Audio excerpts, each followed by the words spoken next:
Ready for a countdown. 5, 4, 3, 2, 1, ignition.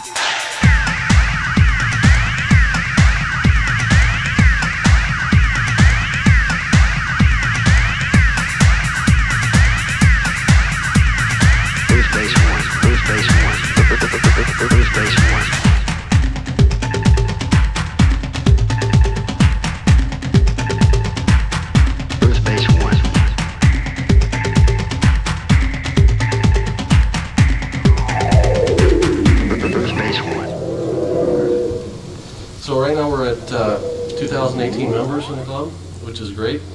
Definitely got us to the 1701 level that we were shooting for. What that means is everybody that was in the first 1,700 people to sign up will get a kit, or will get the opportunity to buy a kit.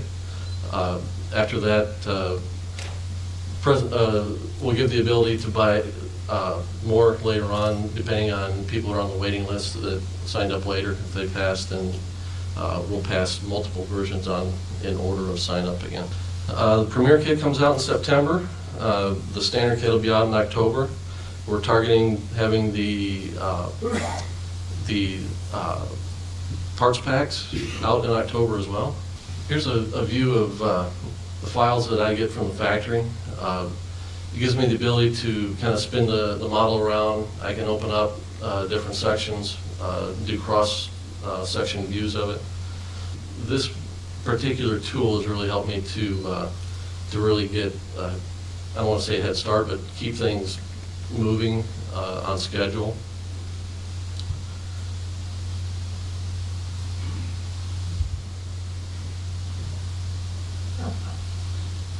And this is the little 1/2-inch wide shuttlecraft.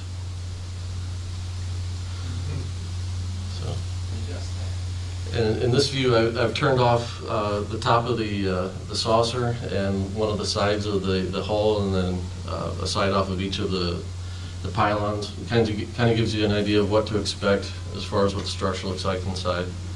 That kind of circular wall you see inside the saucer was kind of a happy accident.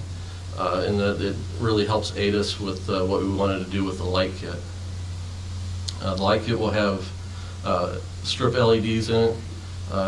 Some aftermarketers have been offering that product in the past year or so. It's kind of neat and very, you can do a lot of different things with it.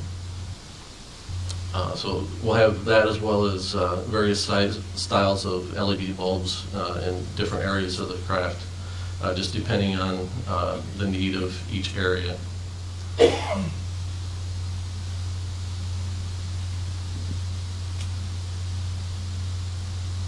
that gives you a little bit of a view of what's inside the shuttle bay area for the hangar deck.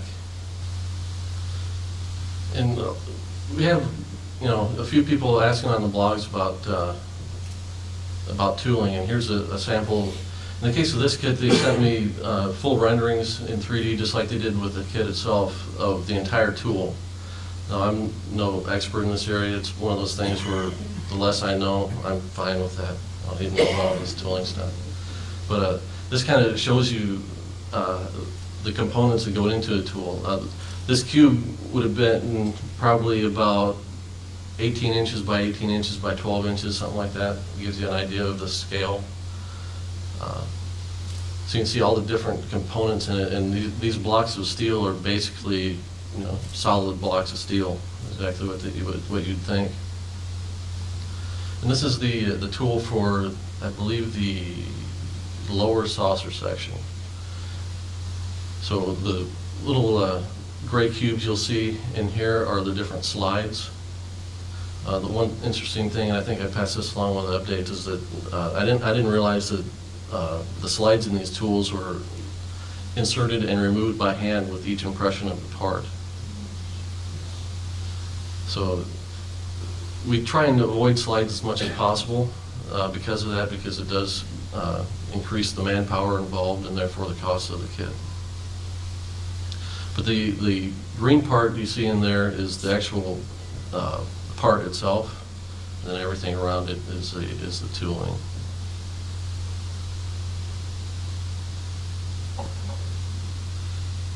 And I left the nozzle in place on this. The little thing you see coming out of the bottom of the saucer, that's where all the plastic is injected through that one injection point, and that spreads throughout the rest of the tool.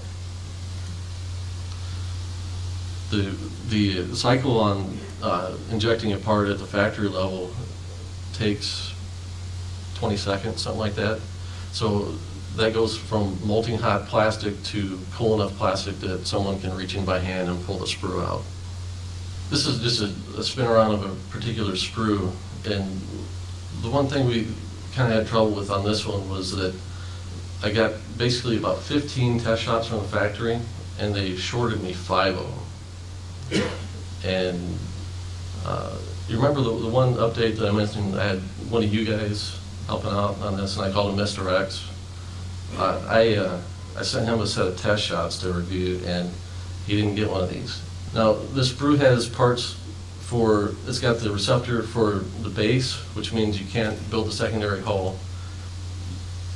It's also got the housing for the deflector dish and the bridge dome, which are important parts. And then it's also got like the little receptors that help plug in the pylons on the nacelles, and it's got parts of the shuttle bay as well. So I'd like to bring up Mr. X and present him with his missing sprue. Michael Anderson, you want to come forward?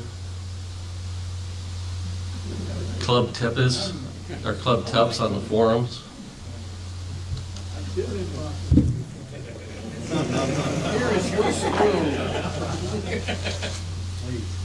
There you go. Take a seat next to Gary.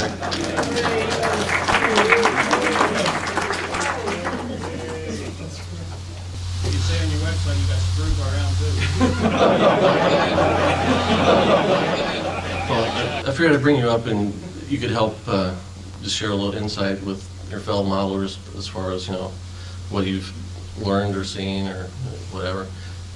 I have to say that the reason I brought him in on the project is because the first time we did Wonderfest, some guy came up and said, when you do this, the rings on themselves, make them all separate parts. And for some reason I remembered that. And then every time I saw him, he'd remind me of that, which was fine because I wanted to get to do the kit eventually and want to do it right.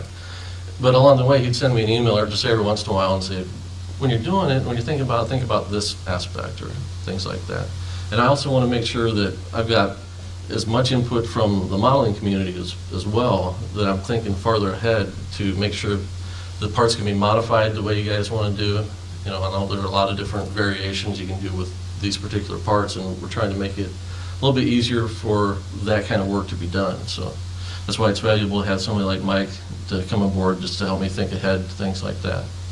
A few of the key things that he brought to my attention were, I can't remember if it was you or Jim that mentioned the different styles of attachment points. And I know the three of us had some conversation on that. There was a lot of things we were bouncing back. Is your mic on? Hello? There you go. That's okay, nobody listens to me at home either, so. There were, a lot of different ways that, different companies have done their attachment points, and what we wanted to, or what I was hoping to do, and it kind of really came to the, when it came to the, the concentric rings are at the front of the nacelles. That was one of the first ideas. The ideas that I was always kind of peppering Jamie with, I've had for a lot of years back when the last incarnation of Polar Lights came out with the refit. I kind of did the same thing to Mr. Metzner and said, hey, make the rings stackable so you don't have to sand them down.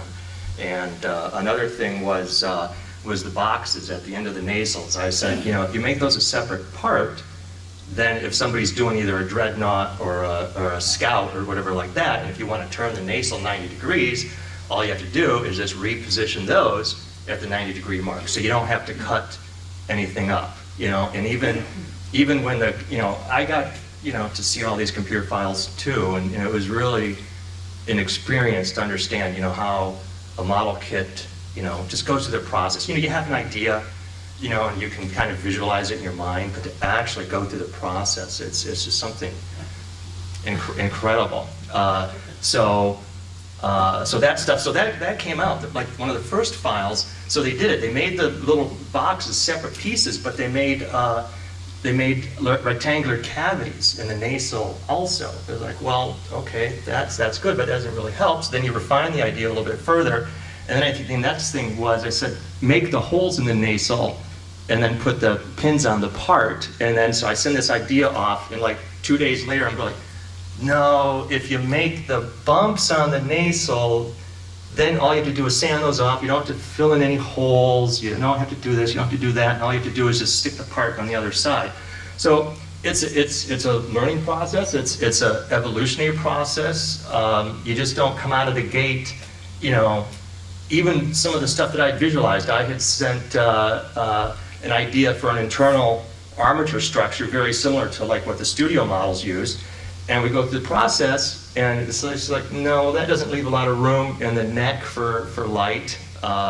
You know, it takes up space here or there. And then the factory, like, you know, Jamie was talking about the happy accident, you know, about the ring in there. It's just like, well, that's really cool. I didn't think of that. So we went through like another variation on the neck, where they kind of created this very interesting part that, again, just seemed like it took up a lot of space. And so we hashed out some other ideas for making sure the neck goes in there. And I was I'm no expert on the detail of the ship. That's Gary. And I was kind of like, well, why are you making 2 separate neck pieces? Why don't you just make that one? That'll be stiffer. And Jamie says, no. There's a couple of windows that are different on that. And I think the same thing was true on the BC deck. Was that the window, you know, so what I learned about the model, you know, doubled 2 or 3 times. I mean, I think I was just there for throwing out ideas and throwing wrenches into works and stuff. So. But, you know, different ideas. And let's not, you know, Jim Small's obviously not here. So, you know, that's another person. He was, you know, another person definitely integral into the design and the engineering of the kit. I mean, like I said, I think the best thing I came up with was, hey, aren't a couple of those windows too big? And yeah, I think, you know, confirm that. But all my stuff was just maybe like a part breakdown or an idea for the struts. We talked about attachment methods, the 3 nacelle rings. You sent me the email with the initial Bussard assembly animation. Yep. You reminded me about the bridge part, which to me is one of the best parts of the kit. Yep. And the optional either correct or pseudo incorrect way. That was, you know, just a notch. It was in the file, you know, there's a notch for the turbo lift and to put the bridge in at the 36-degree cant or whatever it is. And I just kind of thought, well, you know what, if all you do is you stick another notch right there, then people can stick it in straight or however you want to do it. Right. So, the pylon attachment method that we came up with was, it was a real team effort there, but it was your initial idea of introducing kind of a separate part that locks onto the bottom of the pylon, locks onto the pylon inside the secondary hull. right. So, and then you've helped a ton with the light kit. You came down to the office twice just to think about that. And a couple times you pretty much just said, just slow down, which in hindsight, I really appreciated. Which, to me, I've got pressure from both sides. I've got pressure from you guys to get it right as far as the detail of the thing. I've got to think about how other than the look of it, how it's going to go together, and then I've got pressure on the backside saying, get this out the door. And, you know, sometimes my initial thought was, if we do this right, and, you know, when we were here last year, I had the boards of the initial computer renderings. I was like, we're so far ahead, I could have this out by this year's Wonderfest. And I tried very hard to do that, but it just didn't work out. So, but it was because at certain points I was ready to push ahead when I shouldn't have, and you helped me take a second look at some things. So, thank you. Well, like I said, I'm good for throwing wrenches into things and slowing them down. So Gary, I didn't bring you up here just to be quiet. So you brought along some information on the paint and some of your research that went into that as far as the colors of the show. Right. Well, I had the advantage here of having, seeing the realism all up close in 91, 92 during the restoration. So I had my color chips. I matched the top of a hull gray, my barrel standard deck, and then when we took the saucer off, checked underneath where the footprint of the dorsal would be, and that showed there was really no fading in the paint, so that verified it there. I got a sample of the original or the paint that Ed Marecki sprayed, for the restoration to compare against. I got, and Richard Dayton had his sample of the concrete from Walmart.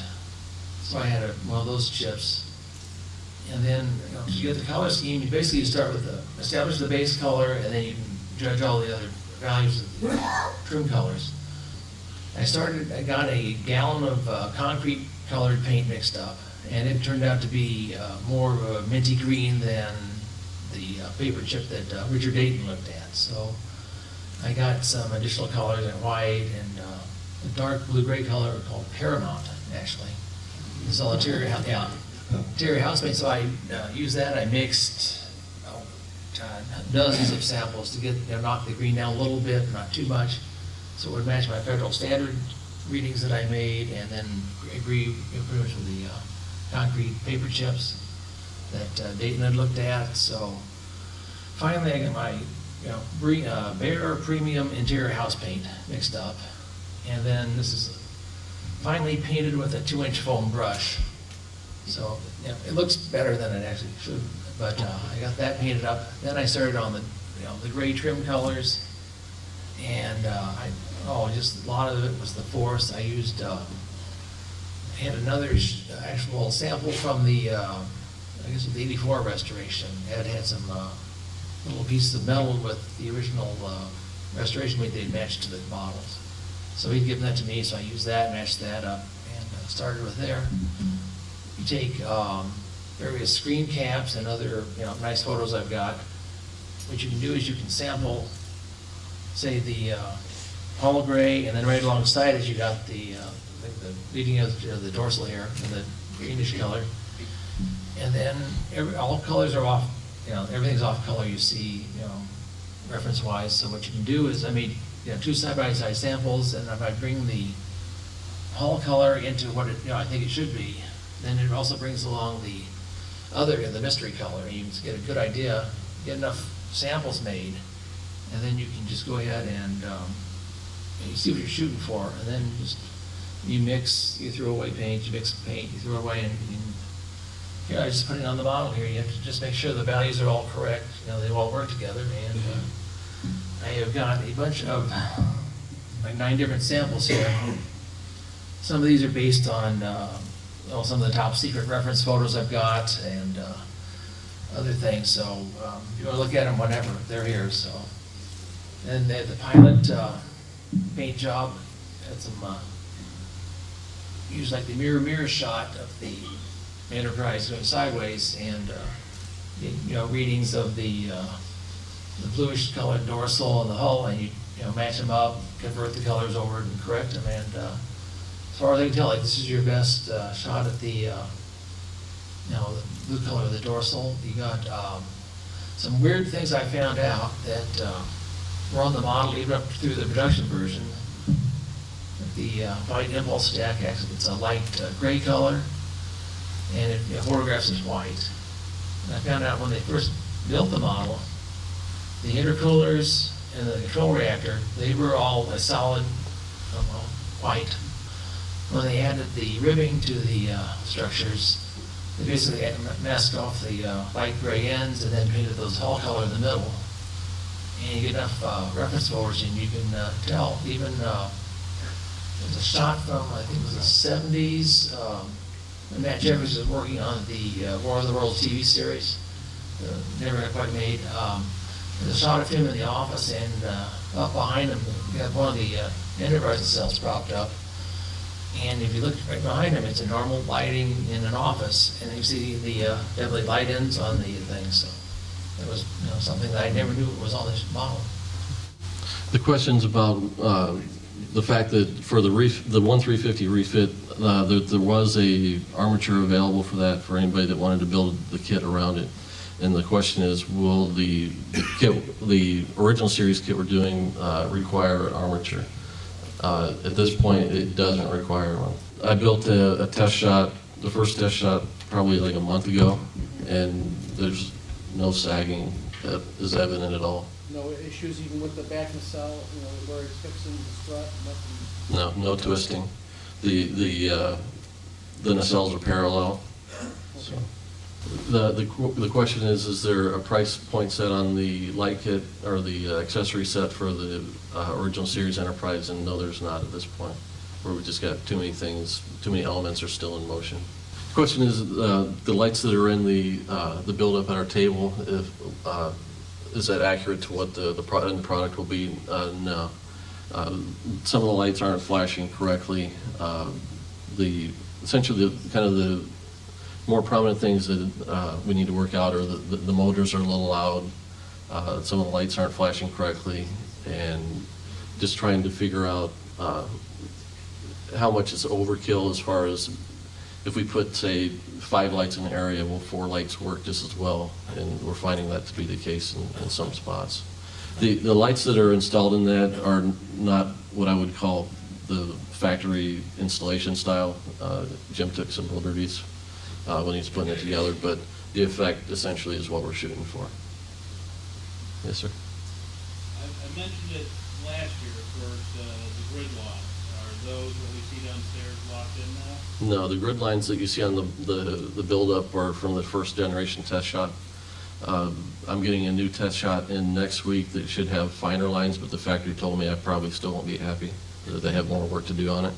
So it's still a matter of they keep whittling them down, and if they get them right, they'll be there. If they're not right, they won't be there. The tools will get hardened later on once everything is settled. Right now, they're in a state where they can still mill away from it. And I mean, with some of our kits, we've got hardened tools that we're still remilling and making adjustments to. So it's not impossible. It's just difficult and costly. But right now, it's in a state that's a little bit more fluid that we can refine some things still. Yes, sir. Just a question, will the level of paint details described, will that be in the instructions in terms of various shades and such? Yeah. If we're handing out a flyer at the booth with the box on it, a little mini box you can cut out and take home. And if you look on the tray, we're actually putting the instructions for the painting on the tray. So they'll be in full color rather than just being a black and white diagram on the instruction sheet.